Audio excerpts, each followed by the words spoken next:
All right, guys, let's hop into it today. I think it's going to be a relatively quick one. I think I've had some interesting conversations this week about LinkedIn. We haven't really focused on that in a while, and that platform has seen some significant change just over the past 6 months. Some for the good, some for the bad. So we'll run through what we've seen here on that front, and strategies that we can use to pivot. One of those strategies is retargeting, which I'll get into, and that'll all make sense as we go. So today, 30-minute agenda. If we go that long, we're going to have the intro on social selling for deal origination, what that is, what that approach is for all of the new people who we have here today. And then I'll give you some quick updates, and we'll jump right into it. And we're going to go through the increased noise that we've seen on the LinkedIn platform just over the last 6 months since the pandemic has hit, and what that means for really any B2B industry, anybody using the platform, but specifically for deal origination, and how we can take advantage of some of these changes, and then how we need to pivot and adapt to some of these changes that have taken place. And then I'll cover one strategy, which is retargeting. Just very basic. What is it? How do we implement it? And how do we see that working over time for deal origination specifically in this environment? Changes in deal origination that have taken place since COVID. Basically, a lot of what we were doing leading up to the pandemic just makes a lot more sense now, right? People are much more open to having the top of the funnel automated, right? So in terms of doing whatever you can do to nail down your targeting and prospect at scale and qualify those prospects so that the conversation takes place after each party is more familiar with the other's offering, how there's a fit or whether there's not a fit. That will make the conversation much more productive if we can make sure that the breaking bread, so to speak, that takes place in any deal origination effort, in any transaction relationship, just make sure that personal meet and greet takes place later in the conversation, right? Further down the funnel, so that you are able to take advantage of all of the data and the filtering that's out there available in internet land to get after your target prospects and your referral prospects at scale, bring them in, familiarize them with your offering, and really do that in a way that does not waste your time, so that you can focus on the transactions while you have the pistons firing at the top of the funnel for your deal origination. When I say top of the funnel, this is what I mean.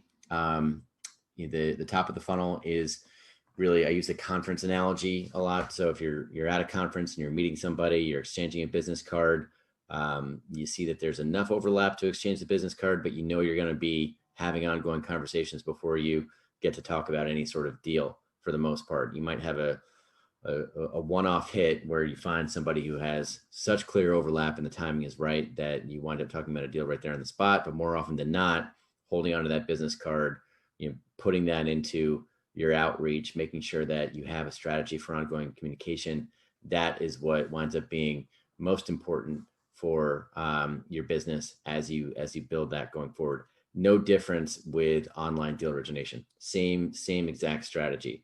Top of the funnel, again, that conference meet and greet, the tools that we see working really well in this environment: cold email, LinkedIn, direct mail, snail mail, good old fashioned phone. And then as you get to the middle of the funnel, ongoing social posting, disciplined social posting, even if it's just a couple times a week, still works really well with organic reach on the LinkedIn platform. We'll be speaking about that more today. Rolling prospects into a newsletter, very, very important. Retargeting, we'll be speaking about that today. And then whatever warm drips, whatever strategic warm emails you have down the pipeline, very, very, very important, because the majority of people who you hit at the top of the funnel are not going to be ready for your offering. They're not going to be ready to talk business right there upon first introduction in the conference. They're going to need to be warmed up over time, made familiar with your value prop, with your offering, your bona fides, your social proof. They need to know that you're a qualified authority in your specific niche, in your area, so that you can get down to the bottom of the funnel and get that phone call, that face-to-face, the Zoom meeting in this environment, whatever it is to get your prospects offline, right? For that proverbial cup of coffee, right? To talk about the engagement, whatever an engagement is, if it's a business valuation or a consulting gig or a transaction for an intermediary to get something under engagement, right? That's the end goal of everything that we talk about in these webinars, is to try to get that conversion from an online relationship to a real world engagement, right? 5 stages of social selling that we cover: optimizing your own brand, your company brand, your online profiles, so that it meets the needs of your end target prospect, right? So in a nutshell, you're not talking about yourself, you're talking about your prospect's needs and pain points, and how, if you are talking about yourself, talking about how your experience, how your services, how you're offering directly solves the problems of your end prospect. That's what you want to do across all platforms, across your website.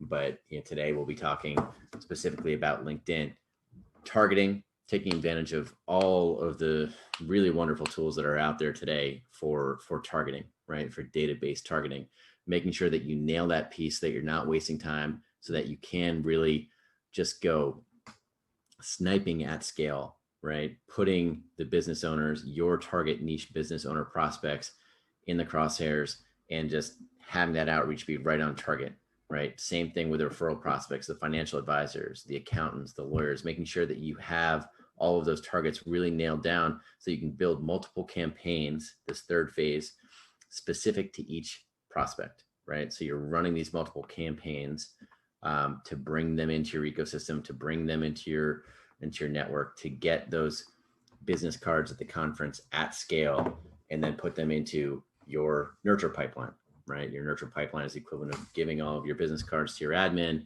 and making sure that they get on your newsletter list, making sure that they get on your birthday email list, whatever that is. Your nurturing program should help educate these prospects about who you are, what you do, how that meets their pain points, who your social proof is, right? Testimonials, case studies, happy customers, making sure that this end prospect can clearly see that you are a qualified authority in the area of business acquisition and sale in your specific niche, so that when they're ready, you can pull them off for that cup of coffee, right? Take them from LinkedIn, take them from your newsletter, take them from a retargeting ad into a real world engagement where you can pull this marketing qualified lead offline and into the real world where they become a sales qualified lead, and then you can begin the sales process.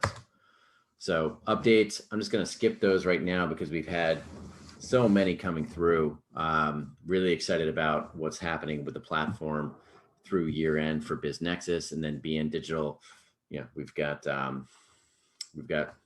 wait lists. It's great. So I think we're definitely hitting a nerve in this environment, and there's a reason for that. A lot of this stuff works, whether you're doing this with BN.Digital, letting us manage it for you, or whether you're just attending these lunch and learns on a regular basis and doing them for yourself. If you have that time, you can do a lot of this for yourself as long as you're disciplined with it.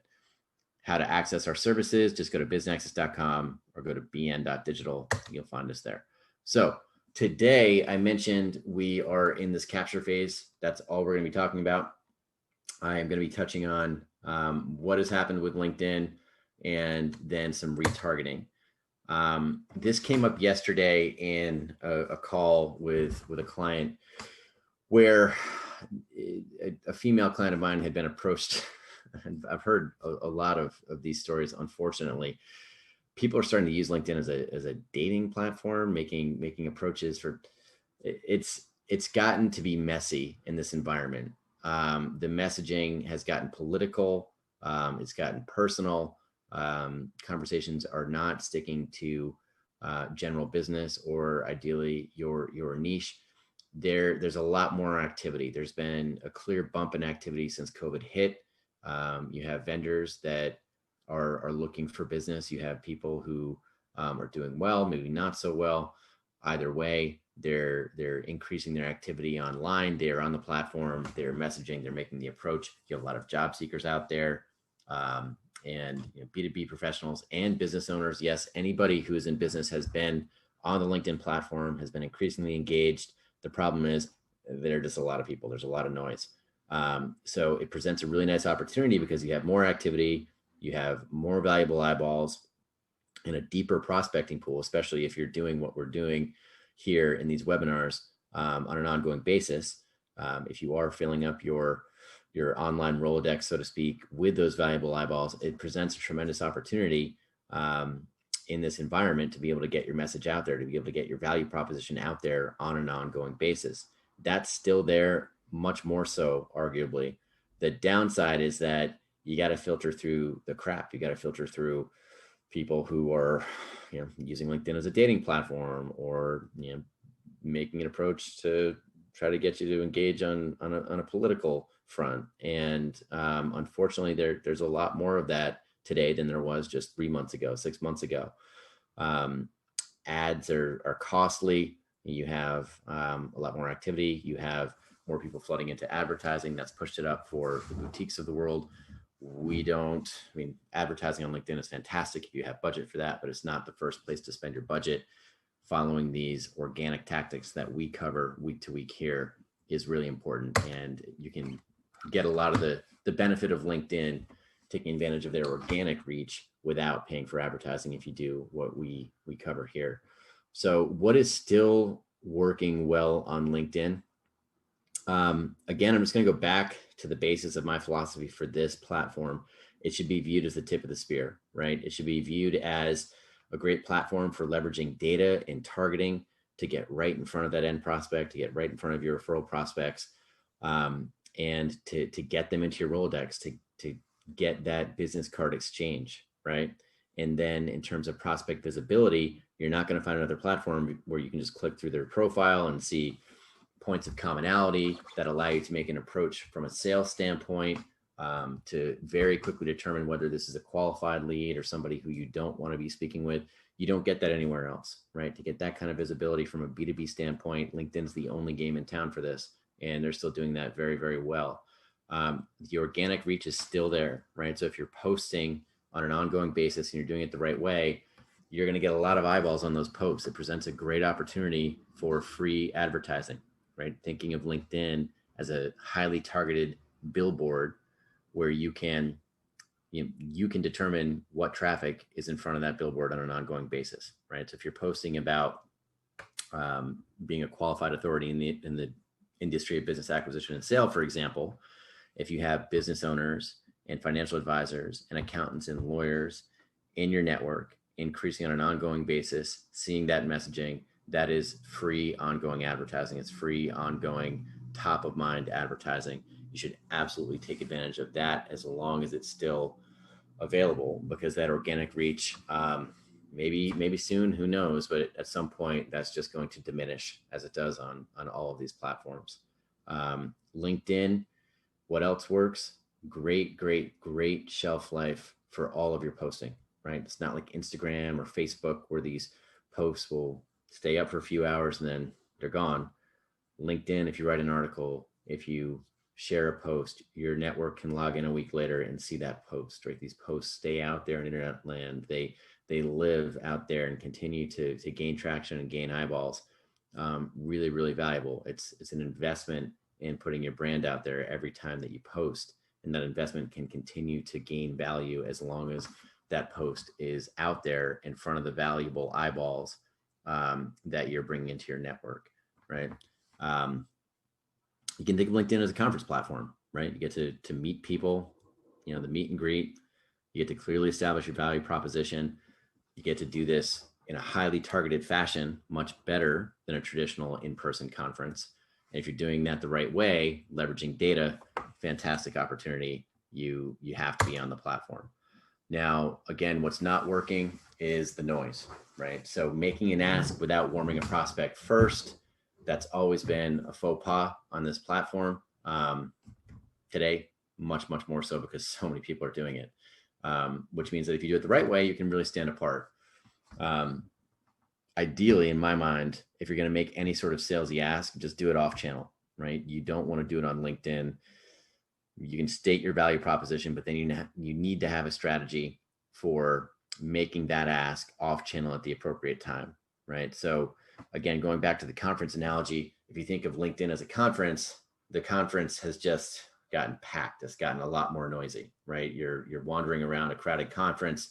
There are no clear name tags. The booths aren't clearly labeled. The background music is too loud. You want to make sure that if your targeting is right, you can take the card, put it in your Rolodex, give it to your admin, and then be strategic with your follow-up, right? So the targeting, getting in front of people, still great. It's just much more crowded and you need to filter through the noise. So how do we take this into account, reassess, pivot? Again, focus on your off-channel strategy, right? Lead with LinkedIn. That's going to be the tip of the spear. Hopefully you get all the data that can come along with, a new LinkedIn contact where you can then roll them into a newsletter. You can send out that newsletter on a monthly basis. If you have strategic warm emails, you can quickly follow up with a warm email intro, giving them your real contact info, your phone, your email, where you're most likely to respond. Say a little something about what you do so that if you get a reply there, boom, maybe that's a quick phone call to talk about a potential engagement, whether it's now or 6 months from now or a year from now. If you have the right CRM, hopefully you have their birthdays in there and you can send a genuine email for the birthday, not something automated from you, more of like BizNexus wishing you a happy birthday, right? Something from the company, something that just clearly shows, hey, you're on it as a company and you're standing out, because they're not getting that email very often. And then if you have warm marketing email drips over time that's relevant to each specific type of prospect, very, very valuable if you put those together. Webinars, making sure you have the appropriate lead up, follow up. We did an entire lunch and learn on that. Go back into the history on BN.Digital. We have all of these things up there, not behind a paywall at the moment. So all of this is available for free. And then retargeting. And retargeting is a great strategy. I'm gonna go through this for about 5 minutes. If you don't know what retargeting is, it's something that you should absolutely be doing if you have any sort of budget to be spending on ads. Arguably, this should be your ad budget. If you're doing the social selling, you're doing it well, that can be the top of the funnel. Retargeting can be very, very, very economical and is a great way to stay top of mind with your prospects across multiple websites, multiple channels. So before I kind of show you a very basic example, if you've ever been shopping on Amazon, you find a pair of shoes and you look at the pair of shoes and you don't buy the shoes. Maybe the next day you're on CNBC, you're online, you're I don't know, you're on whatever websites you're on and you see an ad for those shoes, right? You've been pixeled. This is a retargeting ad. You have shown interest in those shoes on Amazon, and the next day they're hitting you on Bloomberg, whatever website you're on. That ad is only being shown to you because you visited those specific shoes. Maybe a week later, you see the same set of shoes for 50% off. You're still being targeted.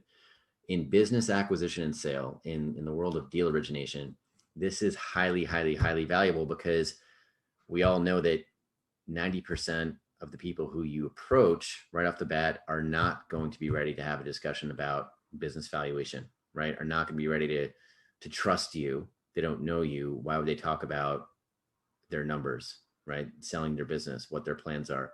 You need to warm that prospect up over time. Retargeting is a great way to do this over time. So, we've talked a lot about our lead nurturing hub. We've built this off of SharpSpring as a customized CRM.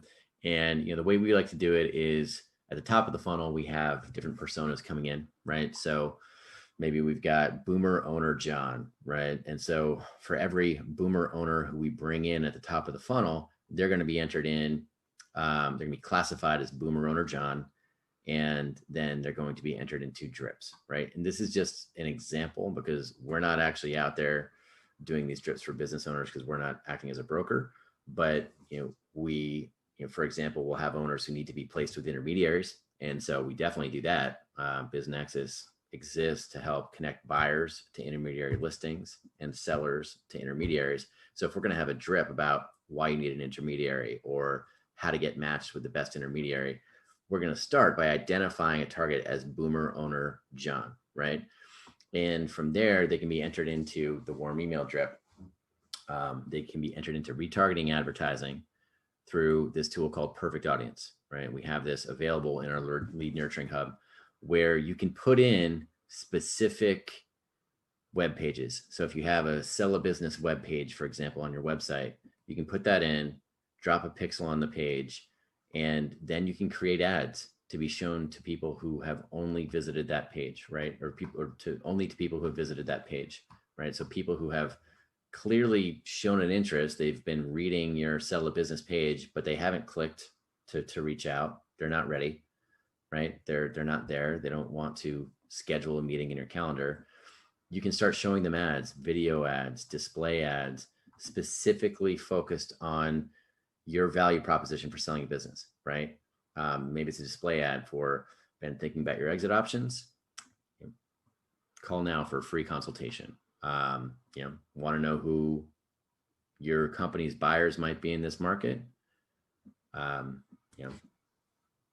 Reach out for a free business valuation, something like that. But they're highly targeted ads. They're not general, and they're only being shown to the people who you have brought in through the social selling program, through everything that we're talking about on these webinars.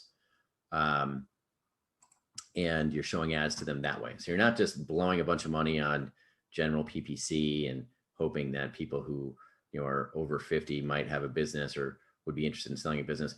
You're leading with a very targeted kind of sniper approach of the social selling process that we teach day in, day out in this webinar.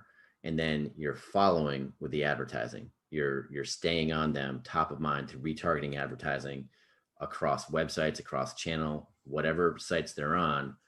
If you have something like Perfect Audience, that'll partner with a Facebook, it'll partner with other vendors where they have relationships with websites so that you can show the ads across all these websites. So it's really, really valuable.